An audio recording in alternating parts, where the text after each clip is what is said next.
Hello, howdy, and welcome. Kicking off a new series today. I'm pretty excited about it.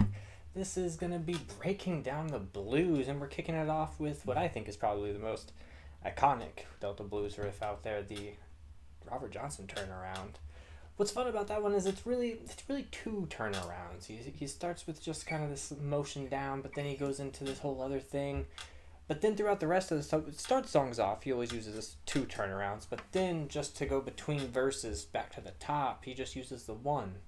Nice little trick. Really just became a signature move for him. So today we're gonna break down kind of what's going on like a music theory level, and then we're gonna see if we can trace those roots back into some other music from before Robert Johnson, so we can kind of get an idea of how this riff progressed throughout time until it finally became Robert Johnson's kind of just signature move.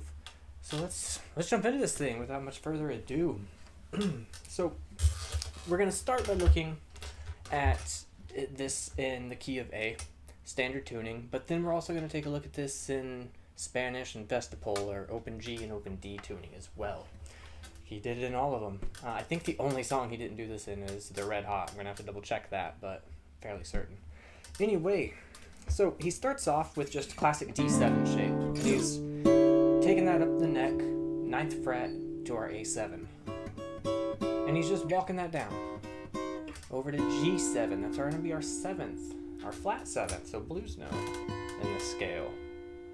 And then from there, he's resolving back to really an A minor, but he's bending that C up to a C sharp to get us back in. It has a nice little bluesy feel to it. So really we just have 1 to 7, back to 1. And now he does a bunch of variations on that, so like in Dead Shrimp Blues.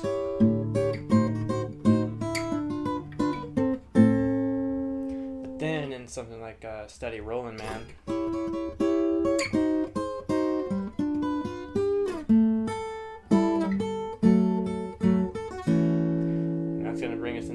part, that second part of the turnaround, right? It looks pretty weird at first, but when you really break it down, we really just have, starting off, a nice little A7 chord. We got the 1st, the 5th, and our 7th, and from this shape, he's just going to walk that bass line from the 7th down to the 5th. And all the while, he's going to keep the melody going, that root note. So sometimes he plays straight 8ths, sometimes he does triplets. He really varies it a lot.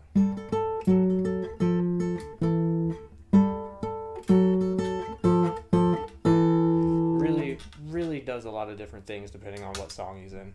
But then, one more note, he'll grab that 5th the first time, but from there, he switches over to an octave. He grabs this other A note, keeps that going the whole time, and that's really nice because it ends him in this just long A chord, which is really great for resolving that whole little run.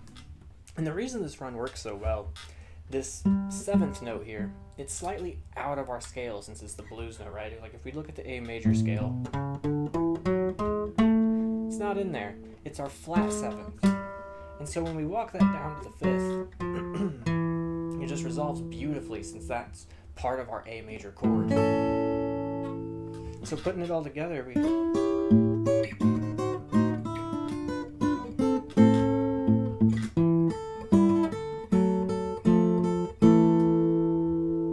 beautiful, just beautiful. Now, you can move this because they're closed shapes anywhere on the neck. So if I want to put it in G, that first part, just move it down 2 frets, right?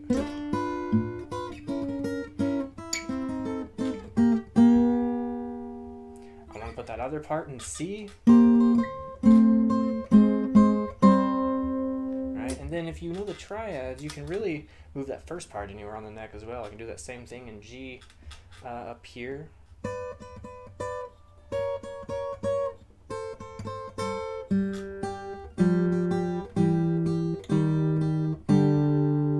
Right? And so really versatile. You can really mix it up, and Robert Johnson did, and we're going to see that right now. Let's jump over into open G or Spanish tuning and see what he did there.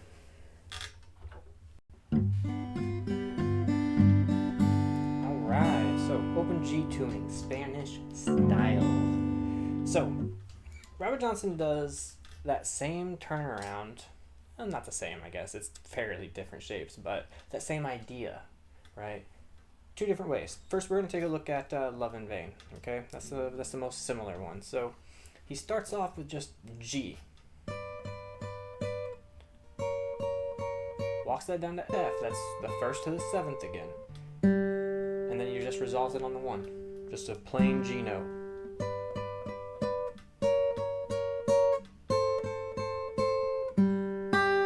And that's just the octave G, right? And then he gets into that little... right? Same exact thing, it's just spread out now. He's still got the root note in the melody. He's walking that 7th right on down to the 5th. Same exact thing. And then we look at some of his other songs. So like he does this with a lot of his slide songs. So this is in Crossroad Blues, If I Have Possession Over Judgment Day, Milk Cow Calf Blues, all of those. And it's the exact same thing. It just doesn't have that other turnaround in the front of it, right? He's still just taking that 7th down to the 5th. This one's slightly different because it's mostly all bass now, right? And so he's got root note in the melody, but then he's only playing an octave of the 7th the whole time as he walks that down, and then gets the octave of the 5th all together. Now, what's so interesting about that specific variation is that one's really easy to trace backwards to other music. I personally, when looking, have not been able to find a variation of this riff that Robert Johnson does. Right? I can't find somebody else doing that before him. Not that style, not that way. Some people said that maybe Lonnie Johnson does something like that, but from what I can tell, he does this like A-shape walk down thing. He does a lot of that, and Robert Johnson definitely does that as well. He does that in Drunken Hearted Man. And there's another song that's very similar to that one I can't think of the name of right now. Anyway, so if you know of another blues song before Robert Johnson's recordings that uses that specific type of walk down, let me know. I'm super curious about it. But anyway, that'll do us for open G and Robert Johnson. Let's jump over to Vestipole or open D and see how he's doing this turnaround there.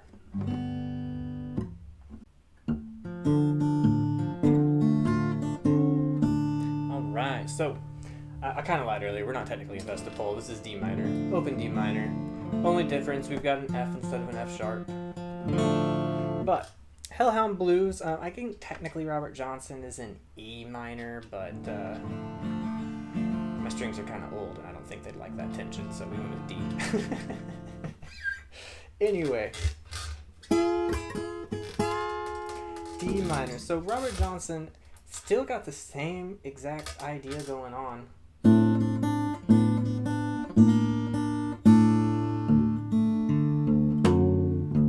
I don't think that's how Hellhound Blues goes, but that is how the turnaround goes.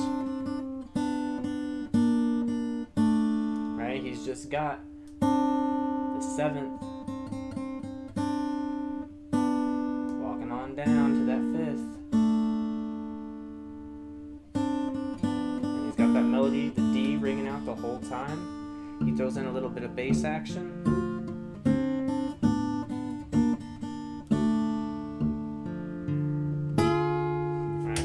So, clearly, Robert Johnson had a very good understanding of how this lick was performed. He understood the musicality behind it. I mean, he's finding how to do this in 3 different tunings.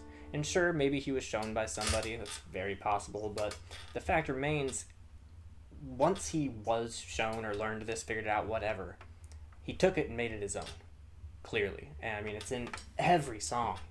And so, that's the key thing here.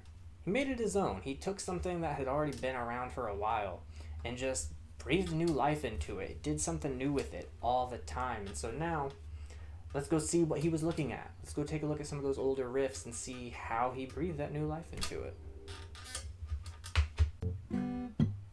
All right. So, earlier, I had mentioned that one specific turnaround that Robert Johnson does, it's pretty easy to trace back in other music, and this is what I mean, right? So, okay, we take a look at future blues, right? Willie Brown.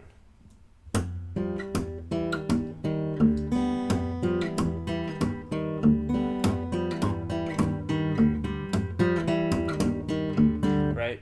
It's right there. Son House does a similar thing. I've also seen, I think, Charlie Patton.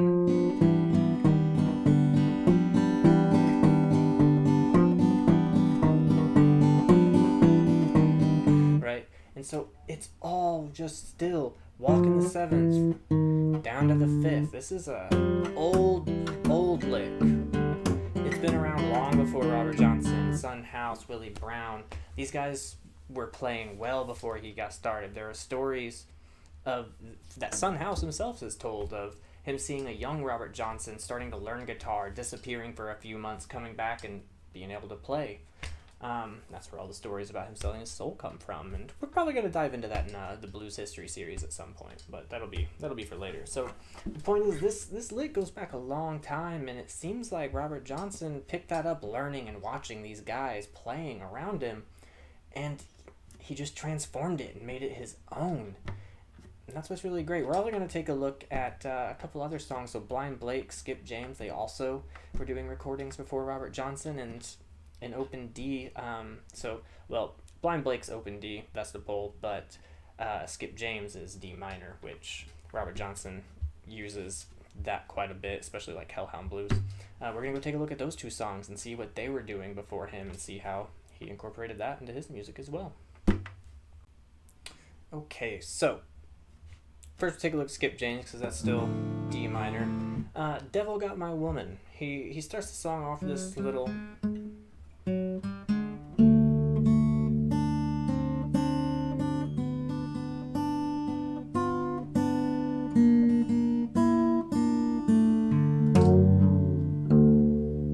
Hearing any similarities there?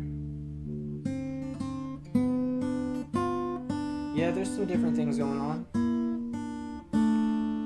He's adding a few notes in there, but that's still just walking that fifth down, the seventh down to the fifth.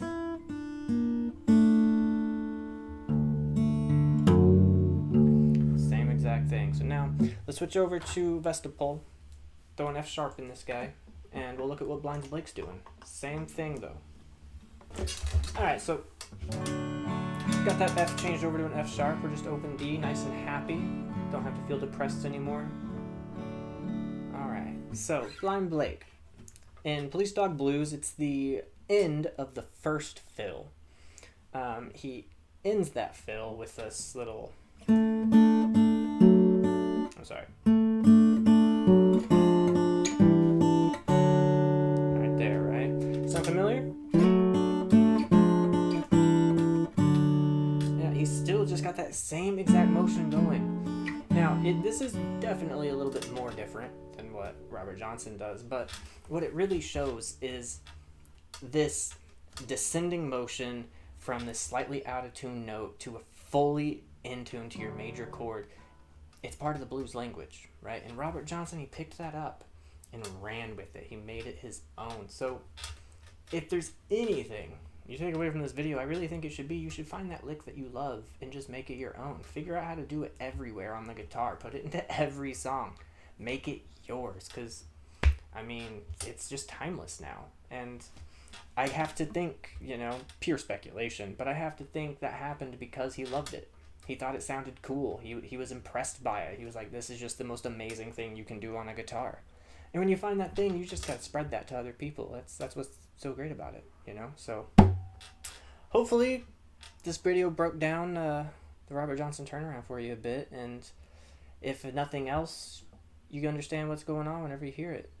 If you liked that video, we're going to do a whole lot more of these breaking down the blues. I think we're also going to just break down like the regular structures, see how the structure kind of developed over time, the different forms it takes besides the 12 bar that everybody knows today. That could be cool. And we're also going to keep going with the blues history and keep putting out covers, working on a new original right now as well. So, bunch of stuff in the works. See you next time.